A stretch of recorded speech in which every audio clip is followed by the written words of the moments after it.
Hello traders, I trust you're all well. Welcome back to another video. It's been a while since I've done a video for you guys. It's been a while since I've said a market breakdown. So if you're new on this channel, make sure to hit the subscribe button, set the notification bell so that you don't miss any video.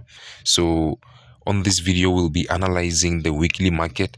The weekly charts will be looking at potential trades, opportunities, and setups that we'll be taking for this coming week, right? So straight to jump into the Forex factory, right? Forex factory is whereby you can check the calendar, you can check some certain news dates and data regarding news, right? Fundamental news. So this week is not too big. It's the 14th, the 15th today. That's a Monday. There's some events there. At 6 p.m. South African Standard Time, we'll have the Federal Chair Powell speaks. That's the Jerome Powell, the chairman of the Fed, right? And on Tuesday we have CAD CPI event at 2:30 Consumer Price Index South African Standard Time. So I'll be trading the CAD right, CPI using my fundamental strategy. And then we also have core retail sales at the same time. Wednesday we have NZD CPI. 8 a.m. we have GBP CPI. These are big events, hence why they are marked with a red, right? They are marked with a red and the others are yellow. So red means they are stronger. They are going to have a more impact. And then on Thursday, on the 18th of July, we have AUD employment change, unemployment rate at 3:30 a.m. And then unemployment claims also on the same day.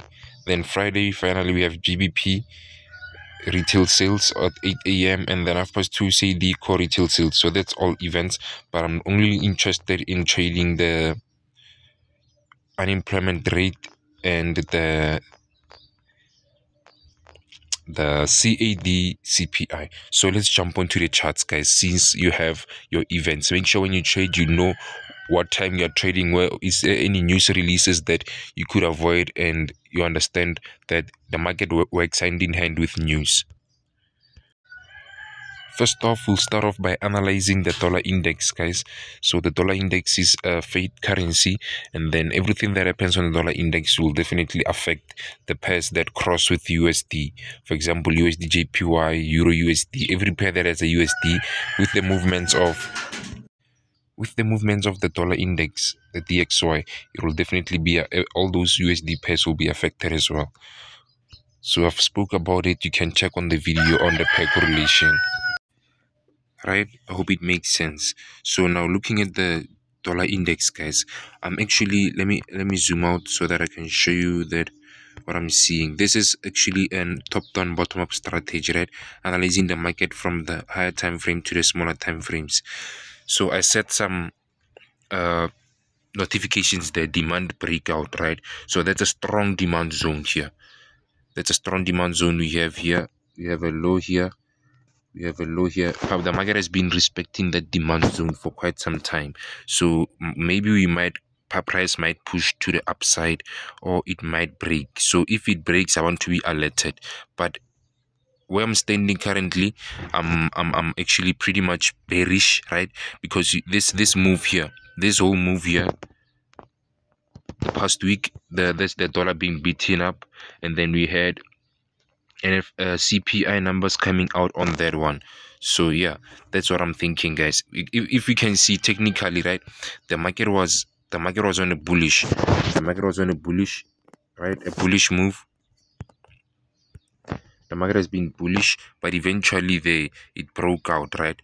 That's a breakout. So we just left with this breakout here and to see if whether we are going down before we come up. So that's just my thoughts on the DXY, right? On the DXY, I'm looking for positive negativity. Probably price could move to the lowest, lower, right? I might be wrong, so that's just an anticipation. If it breaks there, I will need to also have confirmation. If it goes up, I'll need to also get confirmations. Let's move. And then now we're looking at the USD JPY on the daily time frame, right? Looking at the USD JPY on the daily time frame, this is a strong demand zone. And then price has been on an uptrend, right?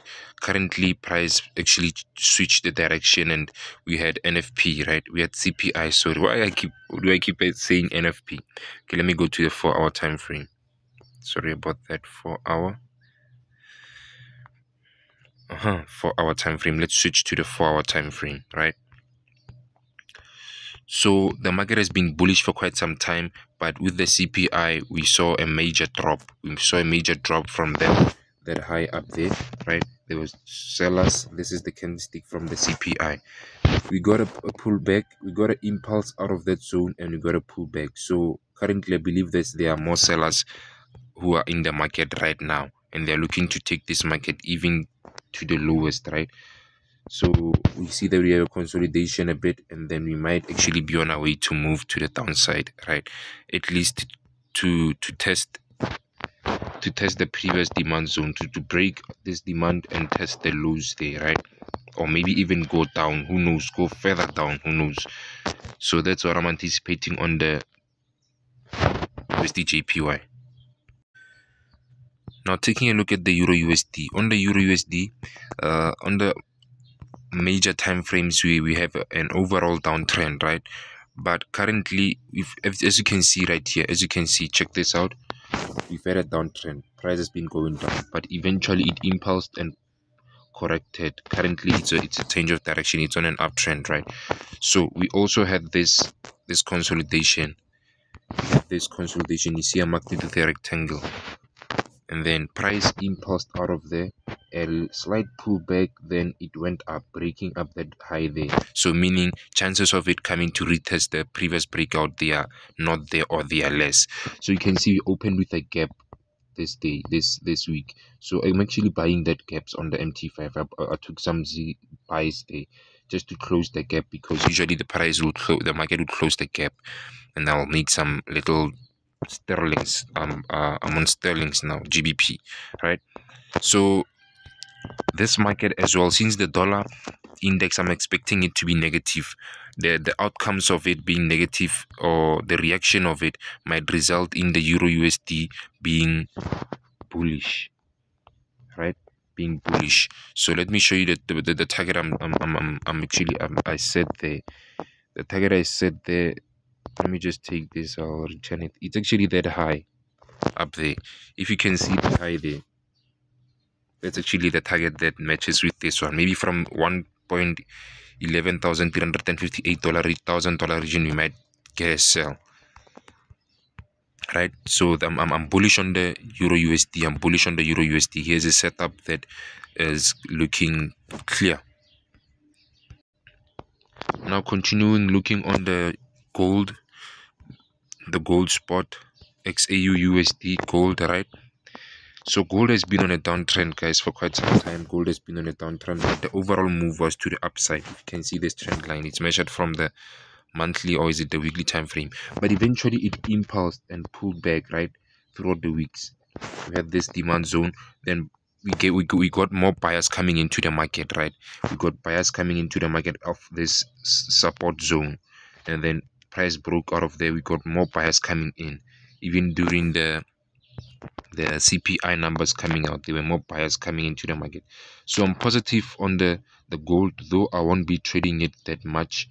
I actually won't be trading gold. I just did an analysis and wanted to check how it's developing. But if I see a move that I might be interested in, I'll definitely take it. As you can see, currently price is on an uptrend, right? Price is on an uptrend, broke out of this high up there, and then impulse pull back. So currently we have buyers who are in the market already. So I'm looking for more buyers coming in, and I'm targeting that high up there that I just set the positions at, right? The position target. So that's what I'm looking for on the gold. Now on the GBPUSD, guys, let me look at it. Let's look at it from the daily. Let's see what we have on the daily. Let's look at it from the daily and see what we have. So on the daily, you see this trend line. It's been on a downtrend. I know that it's been on a long downtrend for some time, but eventually it broke out of the zone. It broke out of the strongest supply zone, resistance zone, that every time it came, it rejected. Every time it came, it rejected. Every time it came, it rejected. But eventually this past week, it impulsed out of that zone. Do you see that, guys? So it impulsed out of that zone, right? And then that's actually the CPI also included there. We had the CPI numbers coming out. That's what gave it that big momentum. Let me go to the 4-hour and let's see it from there. So also on this one, because these are pair correlations, you can see it's similar to the Euro USD. We have an impulse, price broke out of that high, chances of it coming back are low, and we are still on a run, right? So I'm bullish on the pound USD until further development. So I'm so much bullish on the pound. This trade could turn out to be one of the good trades. I think it's a positive one. So I'm only showing you guys the highly profitable setups or potential setups. There are other setups, but they are not really looking good. Also on the news side, we learned that we have our former president in the United States being assassinated. He was shot at a rally, right? Because he will have elections soon, and I believe many people are saying he's going to win the election. So there's still, I think I haven't made much of my research, but I'm not sure if whether it's going to impact the market or it's not going to impact the market. So guys, that's it for today. I hope you have a great week, and make sure that you set up your trading journal and you journal your trades. Make sure you grow and follow the charts, set your stop losses, make sure you follow the correct measures before taking a trade. Have you seen if there's news? Have you set the correct lot size? What's your exit? What's your entry? What's your stop, right? What are you trading? You can't be trading everything in the charts. Make sure that you have a certain 1 or 2 pairs that you follow. Usually I do that. I'll be looking at USD JPY, EURUSD, and GBPUSD, at least 3. I can get 1 or 2 here and there, but I'll be looking closely at that. So guys, cheers. Make sure if you like this video, hit the thumbs up, and make sure if you subscribe. Also comment, let me know what you're thinking, what you'll be trading. Cheers.